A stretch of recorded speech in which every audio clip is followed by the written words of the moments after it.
The air in the apartment was thick with the scent of stale coffee and regret, and when I opened the door, the silence screamed louder than any argument we'd ever had. My keys clattered onto the counter, a metallic echo in the dim gray light filtering through the blinds.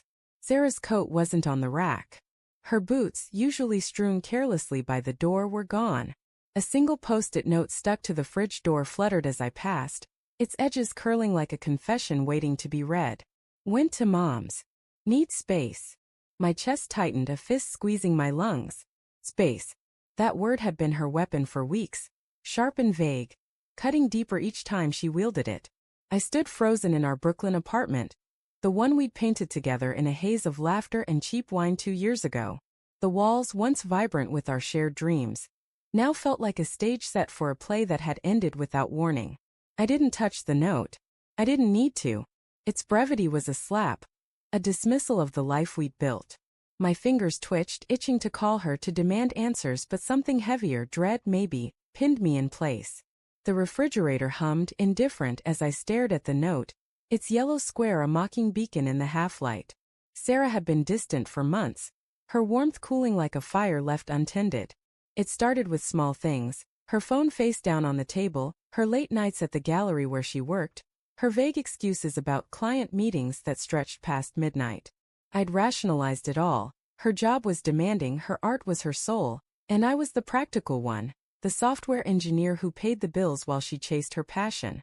I told myself I was being paranoid, that love meant trust, not suspicion. But the doubts had grown, sprouting like weeds in the cracks of our conversations.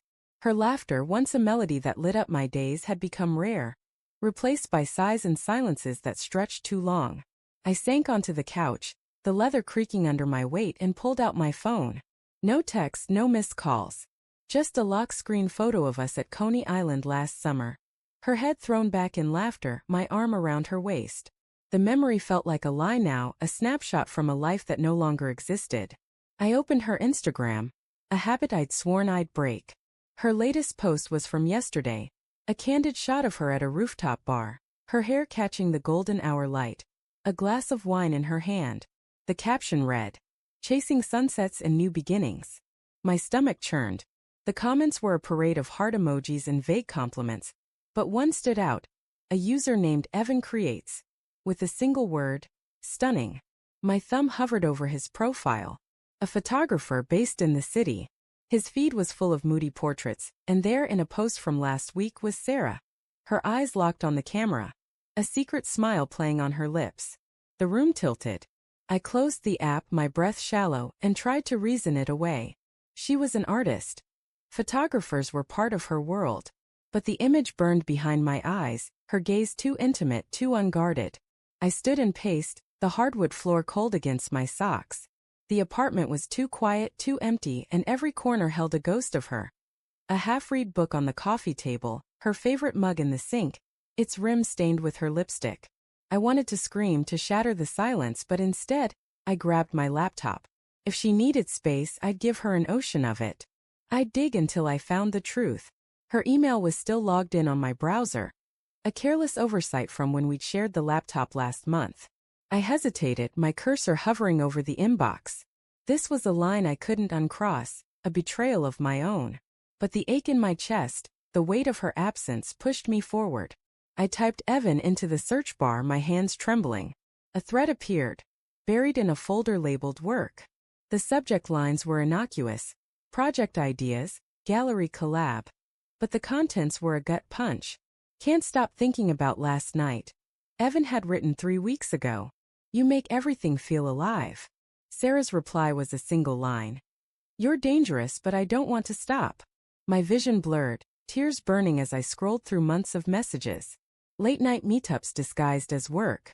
Shared playlists and inside jokes. A photo of them at a bar, his arm around her shoulders, her head tilted toward him like a flower seeking sunlight. Each word was a shard of glass, slicing through the life I thought we had. I wanted to hate her, to rage, but all I felt was a hollow ache, a grief so deep it threatened to swallow me whole. I called her.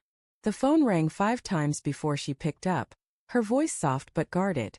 Hey, I saw your note, I said, my tone betraying nothing. You okay at your mom's? Yeah, she said too quickly.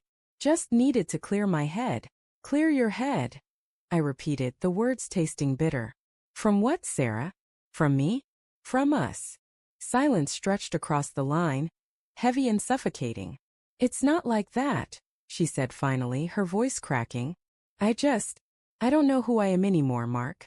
I'm lost. Lost with Evan? The name slipped out before I could stop it, sharp and accusing. Her gasp was audible, a confession in itself.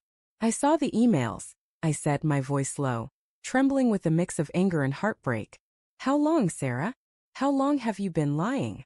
It's not what you think, she said, but her words were hollow, a reflex. He's just a friend. We connect creatively, that's all. Don't, I snapped, my restraint crumbling. Don't lie to me. Not now. I deserve the truth. The line went quiet again, and when she spoke, her voice was barely a whisper. I didn't mean for it to happen. It just did. I'm sorry, Mark. I'm so sorry. Sorry. The word was a blade twisting in my chest. I hung up, unable to bear more. The apartment closed in around me, the walls echoing with memories of her laughter, her touch, her promises. I wanted to run to her, to beg her to choose me, but I also wanted to burn every trace of her from my life. I was caught between love and rage, trust and betrayal, and the weight of it was crushing. Days later, I found the lease agreement in her desk drawer, signed for a new apartment in Manhattan. She'd been planning to leave for weeks, maybe months, while I'd been planning a future together.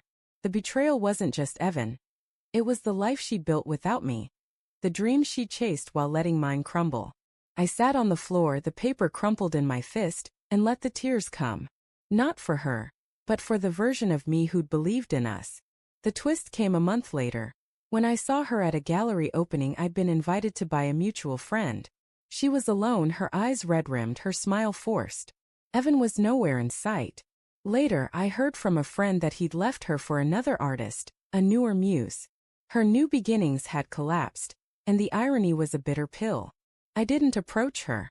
I didn't need to. The regret in her eyes as they met mine across the room was louder than any apology. I turned away, my heart scarred but unbroken, and walked into the night free of her shadow.